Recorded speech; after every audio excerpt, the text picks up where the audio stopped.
Sir గతంలో చూశారు కదా, చంద్రబాబు నాయుడు కొడుకురు నారా లోకేష్ని నానా మాట్లాడినారు. And Pawan Kalyan assembly gate కూడా దాటనున్నారు. చంద్రబాబు నాయుడు పని అయిపోయింది అన్నారు. దాని మీద మీ అభిప్రాయం ఏంటి? అసెంబ్లీ గేట్ దాటనీయకుండా ఇప్పుడు అసెంబ్లీ గేట్ తన్నుకొని వచ్చినాడు. దీనివల్ల మంచి జరుగుతుందని మేము అనుకుంటున్నాం. ఎన్డీఏ కూటమి ఇంకా బాగా చేస్తుందని ఆశిస్తున్నాము.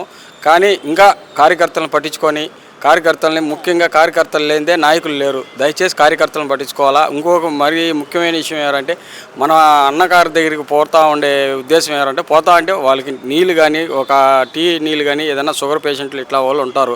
అలాంటి వాళ్ళకి కొంచెం చూసి కొంచెం పట్టించుకొని కార్యకర్తలని ఇంకా కొంచెం ఇదిగా చేయాలని. ఇప్పుడు ప్రజెంట్ చూస్తున్నట్లయితే మీకు అభివృద్ధి పరంగా ముందుకెళ్ళిద్ది కూటమి ప్రభుత్వంలో. దీని మీద మీ అభిప్రాయం ఏంటి? అభివృద్ధి పరంగా ముందుకెళ్ళిద్ది ఈ గవర్నమెంట్ కూడా ఎంతైనా అంటారు? లేదు, అభివృద్ధి పరంగా జరుగుతుంది.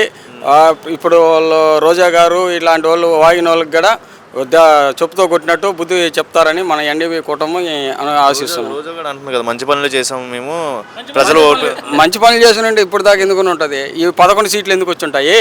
ఇది ఎందుకు మనకి 150 సీట్లు వస్తాయి అట్లా. కాబట్టి దయచేసి మన ఎన్డీఏ కూటమి ఖచ్చితంగా మంచి చేస్తుందని ఆశిస్తున్నాం. అంటే ఇప్పుడు లోకేష్ గారు గతంలో అంటే గెలవలేదు కదా, ఆయన గెలవడం ఆయన పైన అయిపోయింది అని అంటున్నారు. ఇప్పుడు ఐటీ మినిస్టర్కి ఇక్కడ ఉన్నారు కదా, ఎలా అనిపిస్తుంది? లోకేష్ని చాలా మాట్లాడినారు కదా. చాలా సంతోషంగా ఉంది.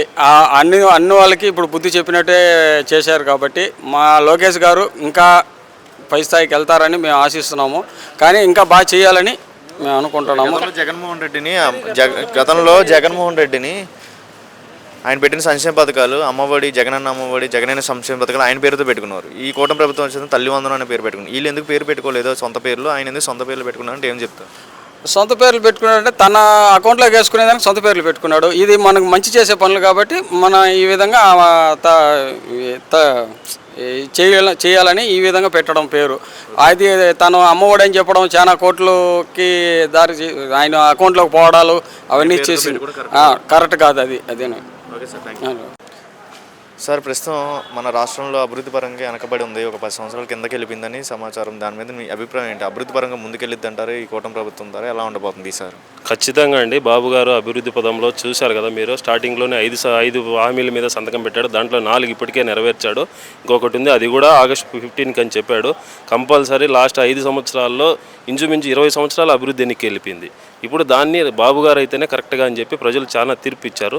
దానికి అనుగుణంగానే బాబు గారు అనేది ఖచ్చితంగా డెవలప్ చేస్తారు. 1 or 2 ఇయర్స్లోనే మొత్తం స్టేట్ అంతా మారిపోతుందండి. పవన్ కళ్యాణ్ అసెంబ్లీలో ఉన్నాడు, ఎవరు కరప్షన్ చేసినా వదిలేదే లేదంటున్నారు. గతంలో ఇసుక అనేది చాలా దారుణంగా వెళ్ళిపోయింది, అమ్మేసుకున్నారని ఆయన మాటలు అన్నారు. ఈ టైప్ ఆఫ్ సిచ్యువేషన్స్ ఈ గవర్నమెంట్లో జరిగితే వదిలేదే లేదంటున్నారు. నిజంగా ఎలా ఉండబోతుంది అంటారు? ఖచ్చితంగా అండి. పవన్ కళ్యాణ్ గారు చెప్పింది 100% నిజము. గతంలో ఏది జరిగిందో ఇప్పుడు అడ్మినిస్ట్రేషన్ కొద్దిగా సెటరేట్ అయ్యేంత వరకు వెయిట్ చేస్తారు. దాని మీద ఎవరు తప్పులు చేసినా, అది తెలుగుదేశం కానీ, వైఎస్ఆర్సీపీ కానీ, బాబు గారి క్రమశిక్షణతో మెలిగిన పార్టీ తెలుగుదేశం పార్టీ. దానికి అనుగుణంగానే పవన్ కళ్యాణ్ గారు కూడా చెప్పారు, కంపల్సరీ అవినీతి ఎవరు చేసినా వదిలే ప్రసక్తే లేదు అని చెప్పి చెబుతున్నారు. దానికి అనుగుణంగానే ప్రజలు తీర్పు ఇచ్చారు మనల్ని నమ్మి. ఆ తీర్పు మీదనే ఇప్పుడు హామీ ఇచ్చేయాలి. లేదంటే మనం కూడా గతంలాగా చేస్తే మనకు కూడా అలాంటి తీర్పే ఇస్తారు. అలా జరగబోదు కూడా. అమరావతి అలాగే ఉంటుంది. అమరావతి ముందుకెళ్ళిద్ది అంటారా? అన్ని గవర్నమెంట్లో వదిలేస్తుంటారా? ఖచ్చితంగా అండి. అమరావతి మీరు చూస్తున్నారు కదా, ఇప్పుడే జస్ట్ ఒక 2 months నుంచి కూడా ఉరకలెత్తుతుంది అభివృద్ధి అనేది. కాబట్టి కంపల్సరీ అమరావతి అనేది మీకు రాజధాని ఎక్కడికి పోదు. చంద్రబాబు గారు ముఖ్యమంత్రి ఉన్నంత వరకు ఎక్కడికి కదిలే ప్రసక్తే లేదు. చంద్రబాబు గారు, పవన్ కళ్యాణ్ గారు ఇద్దరు కలిసి అమరావతిని డెవలప్ చేస్తారు ఖచ్చితంగా. ఓడిపోయారంటే ఒక మాటలో ఏమైనా సమాధానం చెప్తారు? గతంలో అంతా విధ్వంసం అండి, నోటి దూల, ఆ 2 తప్ప ఇంకేమీ ఉండదు. అదేనండి. ఓకే.